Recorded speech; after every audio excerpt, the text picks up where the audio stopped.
I greet you all, my students, wherever you are. I'm Madam Phoebe Kariuki. I'll take you through Service Quality Management, that is BHT 4103. Welcome to this session. Service quality. Service quality management, it's normally a very, very important thing for one to note always whenever you're working and whenever you're serving your clients or your customers. So service quality management, as per the units, it's normally an act of helpful activity and quality of services rendered to the customers receiving those specific services. So the act of helpful activity and the quality of services rendered to the customers receiving those specific services. It's very important for one to understand that and put it clear that whenever you're to serve people, your clients in your business, in your enterprise, you always have to consider how helpful you become to that specific clientele so that you can serve them with the specific services they want rendered to them and for them to feel satisfied at the end of the service. So service quality, that's what it means. Service quality management also can be said to be those measures of how products and services are supplied by a certain company to meet and surpass the consumer's expectation. In the very first definition, I concentrated on saying rendering to the customers who are to receive the specific services. That's a helpful activity. On the second one, I said ensuring that you're meeting those specific products and services and you supply them to the customers. And apart from supplying them with those specific services, you also ensure that you surpass the consumer's expectation, and by so doing, you'll be rendering or maybe doing what you call service quality management. Quality management. Quality management is closely linked to the concept of continuous improvement. So for you to have what you call service quality management, you must have always what we call quality management whenever you are doing or rendering services to your customers, by ensuring that you keep improving how you render those services and those products to your customers. And by so doing, you'd be ensuring or maybe going towards what we call quality management. So quality management is closely linked to the concept of a continuous improvement of the services to your customers or to your clientele.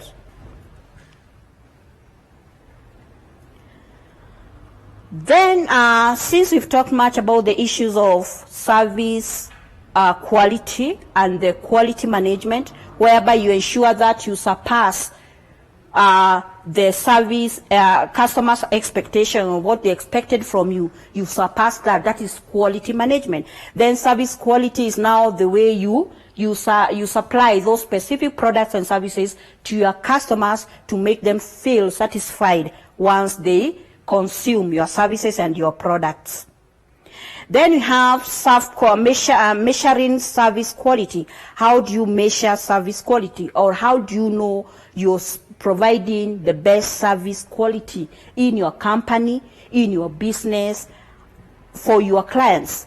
One of the things that you should use to measure service quality is by that one term that is normally known, and it has been empirically tested. It is the ServQual service delivery model.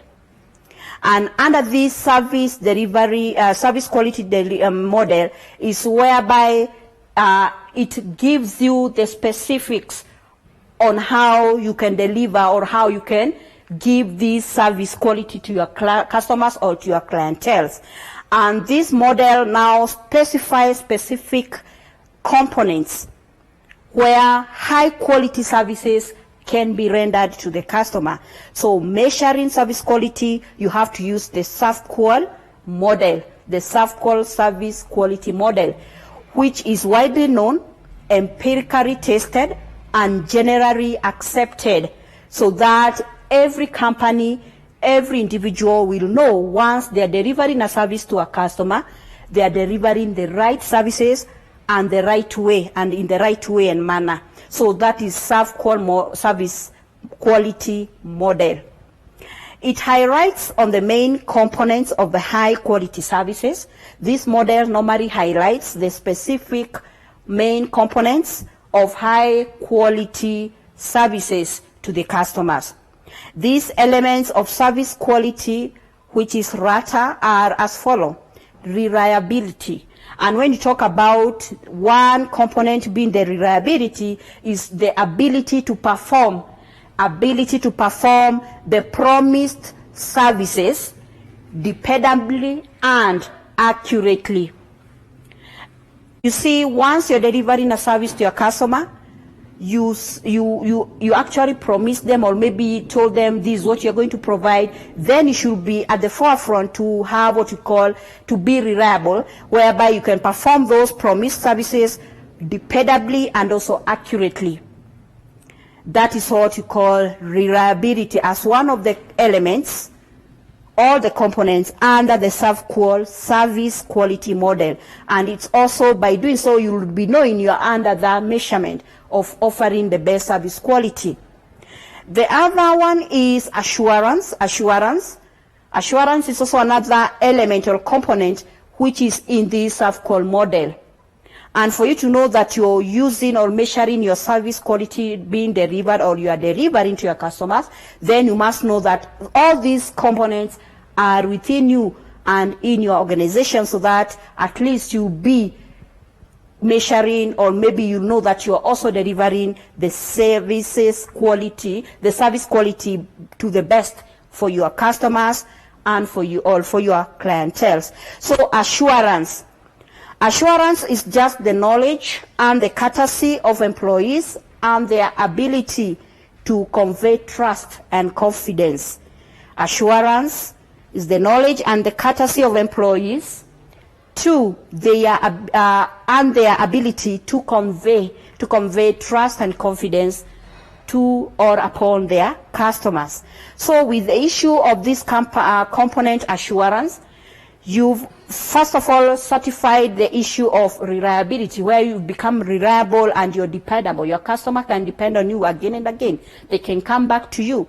So the other one is assurance, whereby you have to ensure that what the employees you've employed in your companies, they must be able to convey trust and confidence whenever they are doing what you call in service delivery to their customers, so that these customers, whenever they come back for those, especially when you are offering best services, customers will always feel like going back to that business, to that company, because of the assurance they were given from the employees who delivered certain services to them. So they already conveyed what you call trust and confidence upon those clientele or the customers. So they keep coming again and again. So that is the essence, or what you say, the component of assurance.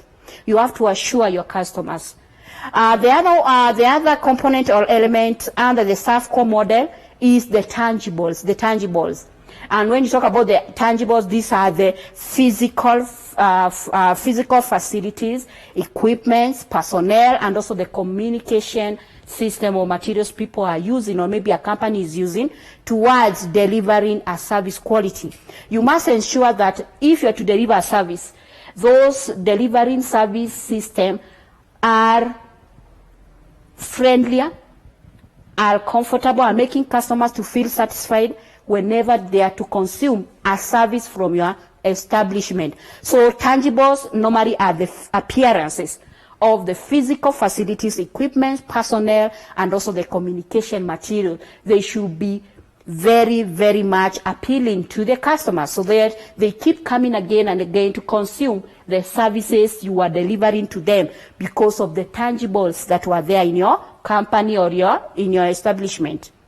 So physical appearance, that is key even from the employees. They should always be smart in a way to tell the customers that you should be comfortable whenever you are to consume a service, a product from us, because of the outward looking of the customers. They are just appealing. The physical appearance are also very appealing and all that. Also, the equipment should be functional and also very good in appearance as well, so that whenever a customer is to consume a service or a product from that establishment, they will feel that their services has already been delivered even before they consume them. We have empathy. Empathy is the provision of caring, individualized attention to the customers in terms of service provision. Empathy. The provision of caring, individualized attention to the customers in terms of the service provision. What I mean here is that empathy is how you care for your customers. The very first attention you give to them whenever they come into your establishment, whenever they are to receive a certain, maybe to inquire about a certain thing, you should always be there to give them proper care and attention whenever they have queries. So with that is empathy. And by so doing, by you showing that act of empathy to your customer, then you'll be measuring what we call service quality being perfect, and it will become perfect at the end of the day because of that spirit of caring that you have in your establishment. That is empathy. The more you become caring, the more your customers feel part and parcel of your company, and once they consume a service, they will already feel satisfied even before consuming it. Then you have the other element, responsiveness. Responsiveness now is still under the SAFCO model, which is normally a tool that is used to measuring service quality. And responsiveness now, this is the willingness to help customers and to provide prompt services. Responsiveness, this is the willingness to help customers and to provide prompt services to them. So responsiveness, this is where you act fast on their queries. You also become very willing and very much attentive to answering their questions, and also to being there whenever they need a certain help. That is responsiveness. You respond to your customers in time, and with that, then you'll be offering what you call a service, and it will be of quality, because customers will keep coming again, because they know once you go to that that office, whenever you go to that company, they respond to your queries very fast, and they try to offer you with the service that you need rendered to you. Quality service delivery gaps. I've just talked about how you measure your service quality if you're to render them to your customers. And we've talked about responsiveness, we've talked about empathy, we've talked about the assurance, and also the tangibles, and the issue of reliability. All those are components to ensure that you are measuring your service you are delivering to your customers. There's also the issue of quality service delivery gaps. In every service delivery, there's normally certain gaps that are normally maybe outlined, or maybe they are always there. And for those gaps to be filled, then there must be something that must come to counteract and provide what you call a good service at the end of the day. And that is now the gaps you're talking about. Whenever you're delivering a service, there must be a gap that you must look into ways and means in which you can fill those gaps to ensure quality service delivery. Then we have, in this service quality, we have certain gaps that need to be filled. And gap number one is normally the gap between customer expectation and management perception. Between customer expectation and management perception. When you talk about the customer expectation, every customer has an expectation whenever a certain service or a product has been related to him, or maybe has been spoken, or maybe taken to him. Then you have what we call a certain expectation for that service to be delivered to him.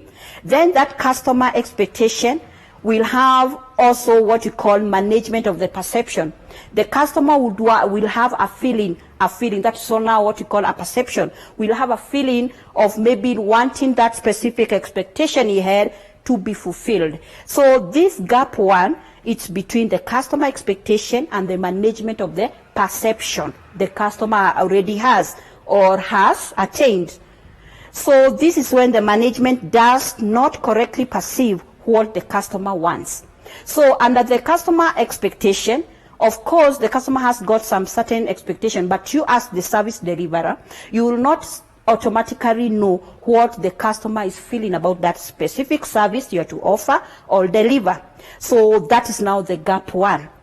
This is when the management does not correctly perceive what the customer wants.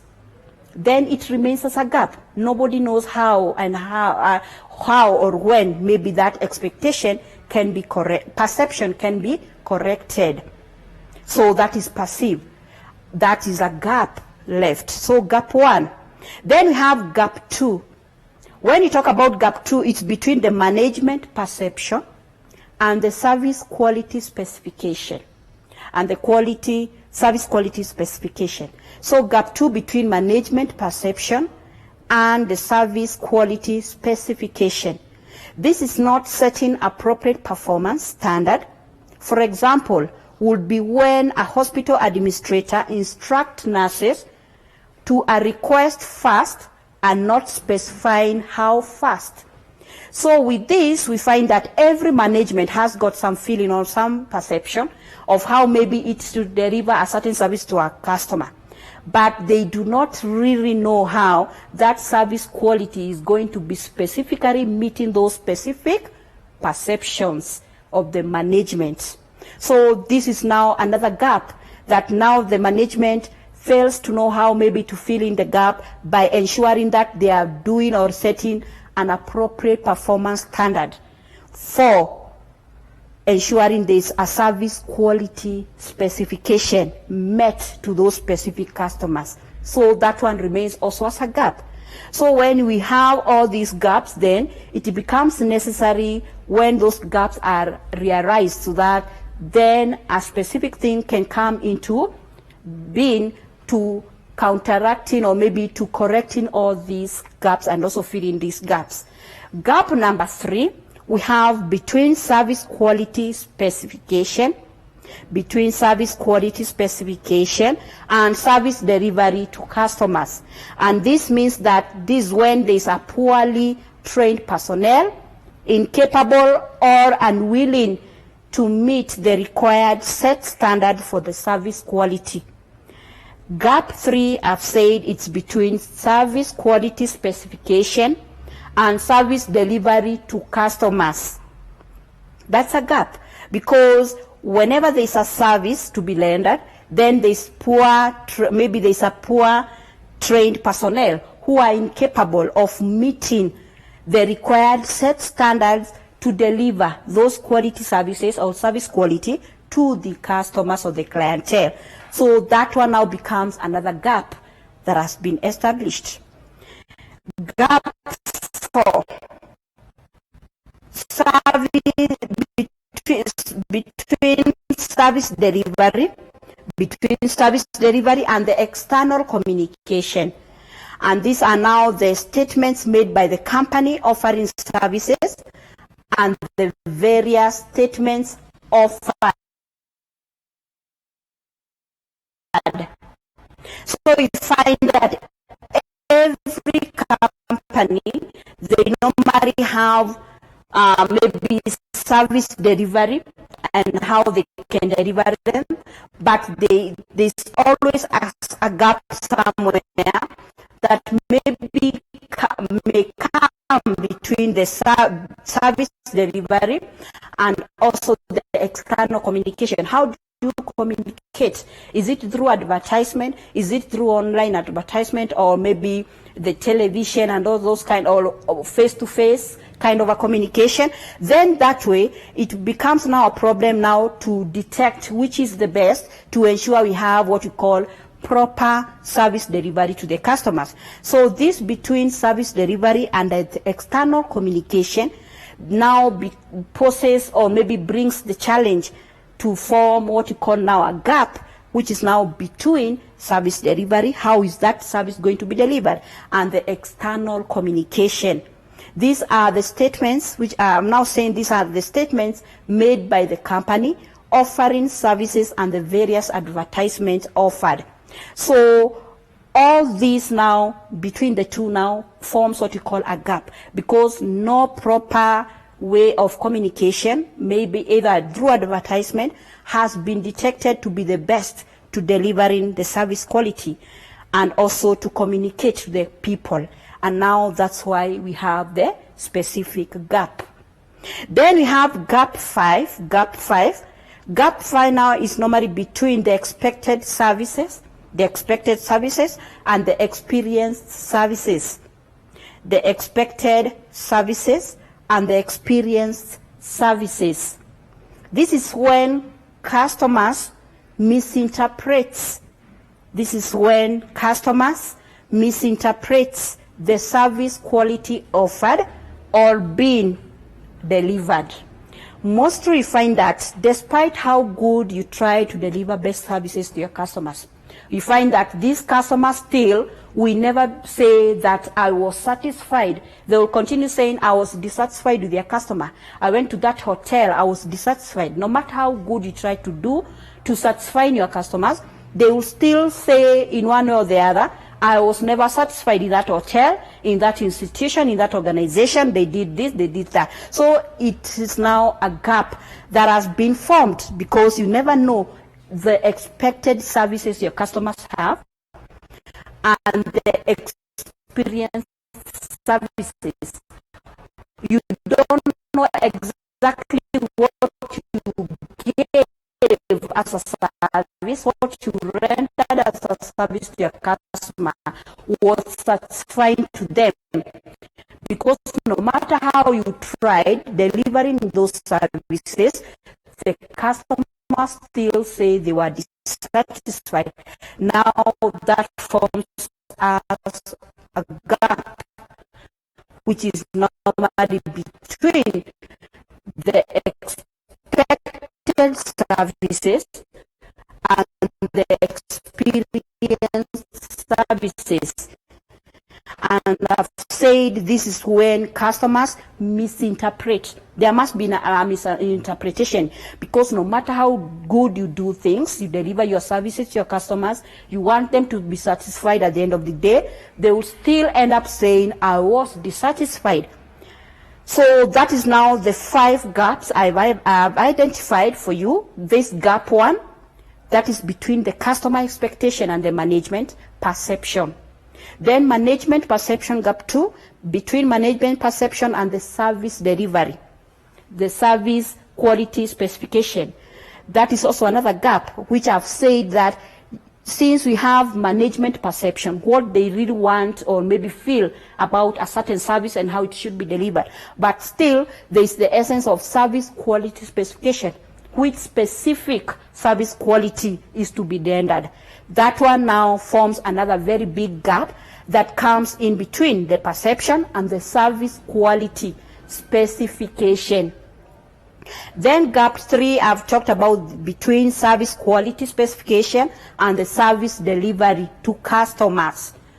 And this is when we have poorly trained or incapable or even unwilling employees who are not ready to give in the best set standards for certain service delivery or service quality. Then we have gap 4, between service delivery and the external communication. No specific external communication has been relayed or given out to give the best service delivery to the customers, and this is now how the gap comes or came into existence between the expected services and experienced services, where we have customers misinterpreting the services offered or given in an institution or in an organization. Then we have, apart from those gaps and the issues of the SAFCO model, which I've said they have the 5 specific components of the elements. Then you have ways in which you can improve service quality. Service quality in everything that you do is key, because it will now be the one that is going to enhance and ensure we have a loyal visitation to your company, to your institution, or maybe to your business, where you have customers coming again and again, is because of the specific issues of the service quality rendered. How do we improve service quality? How do we improve service quality, or how is service quality improved? One, look at ensuring customers are getting their requirements in the recruitment and at the selection process for effective service delivery.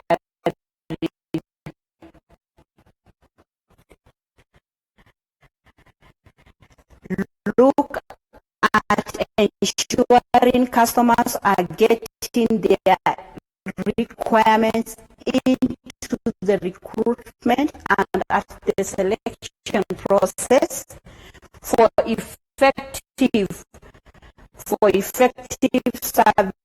delivery. By this, it means that once you're to achieve a better service or an improved service quality, you must ensure that your customers whom you're interacting again and again in your establishment or in your business are getting the right requirements of what they are supposed to get in those service delivery process, by ensuring that you have best recruitment and also the best selection process, so that we have an effective employee delivering effective service, hence service quality. So you must ensure that customers are getting the right requirements by ensuring that you have the right recruitments and the right selection process of your employees for effective service delivery in an institution, in an establishment, and all that, for the customers to be fully satisfied at the end of the day. The other way of improving service quality is to always maintain a sensitive and efficient feedback system, whereby by having an efficient feedback system is whereby you have to encourage what you call complaints box, or maybe a feedback box, whereby customers can say whether they were satisfied with the services rendered to them or dissatisfied. And by so having an efficient back feedback system, then you will be able to correct your mistakes where you are not providing best services. You can now start providing best services and also improving them to enhance what you call sensitive and also efficient feedback. And by so doing, you will be improving again and again on the issues of service quality. So always encourage the feedbacks, because these feedbacks are going to build you, to build your organization, to build your business, to improving in areas where there is some weaknesses, and those weaknesses can only be detected by your customers through sensitive and the efficient feedback system.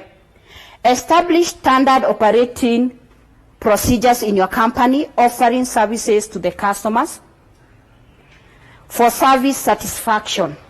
Establish standard operating procedures in your company, offering services to customers for service satisfaction.